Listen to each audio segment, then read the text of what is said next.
এটা হচ্ছে বালক ব্রহ্মচারী আশ্রমের ঘাট। এটা হচ্ছে বালক ব্রহ্মচারী মন্দির। এতক্ষণ খোলা ছিল, বন্ধ হয়ে গেছে, বৃষ্টি পড়ছে তো তাই।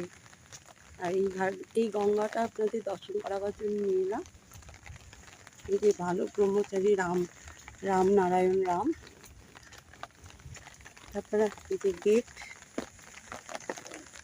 এবং খুব সুন্দর গেট। আর এই যে বালক ব্রহ্মচারীর বাড়ি, এই যে আশ্রম, এই যে আশ্রম, এটা হচ্ছে শিব মন্দির। আর এখানে অনেক পুজো হয়, পুজোর ভীষণ ভালো লাগে ঘুরে বেড়াতে এই মাঠের মধ্যে। এই যে ওনার আশ্রম দেখা যাচ্ছে, সুন্দর আশ্রম। দেখুন শিব মন্দির দেখা যাচ্ছে, ওনার এটা বাড়ি। আশ্রমটি খুব সুন্দর, যে সবুজ হয়ে আছে, গঙ্গা দেখে আনন্দ লাগে। তবে খুব ভালো লাগে। দেখাই, এখান থেকে দেখাই, আসছে না, ফোনটা বোধহয় একটু খারাপ হয়ে গেছে, তাই জন্য আসতে চাইছে না। অত সুন্দর, মানে দূর থেকে আপনার ওপারের স্পষ্ট মন্দির আর এটা এগুলো দেখাতে, ফোনটা একটু খারাপ হয়ে যাওয়ার জন্য দেখাতে, এখান থেকেই দেখালাম। খুব সুন্দর জায়গা আমাদের এখানে, সোদপুর সুকচর। এটা সুকচর বালক ব্রহ্মচারী আশ্রমের পাশ দিয়ে হাঁটছি আমি। এটা বালক ব্রহ্মচারীর আশ্রম এবং তার পাশ দিয়ে আমি হাঁটছি।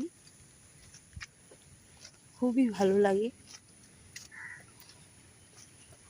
আবার এই রাস্তা দিয়ে হাঁটতে হাঁটতে চলে যাব। এখানে একটা কালী দুর্গা মন্দির আরও আছে। আজকে আপনাদের এই রাস্তাটুকুনি দেখালাম, আপনারা দেখুন। আমার বাড়ি থেকে বালক ব্রহ্মচারী আশ্রম খুবই কাছে। আজকে বৃষ্টি পড়ছে, বৃষ্টির দিন গঙ্গা দেখতে এলাম।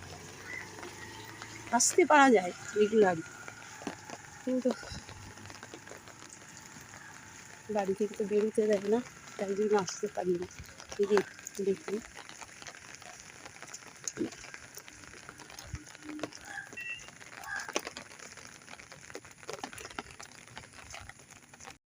যাচ্ছি কালীতলায়, আবার ফিরে কালীতলায় শ্যামের মন্দির এবং কালী মন্দিরের পাশ দিয়ে যাব।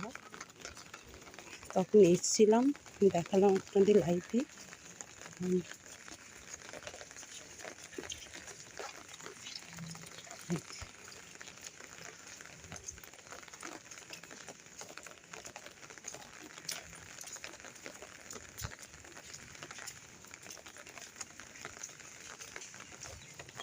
শ্যামের মন্দির দেখা যাচ্ছে আর কালী মন্দির। ক্যামেরাটা আবার নষ্ট হয়ে যাবে বৃষ্টিতে।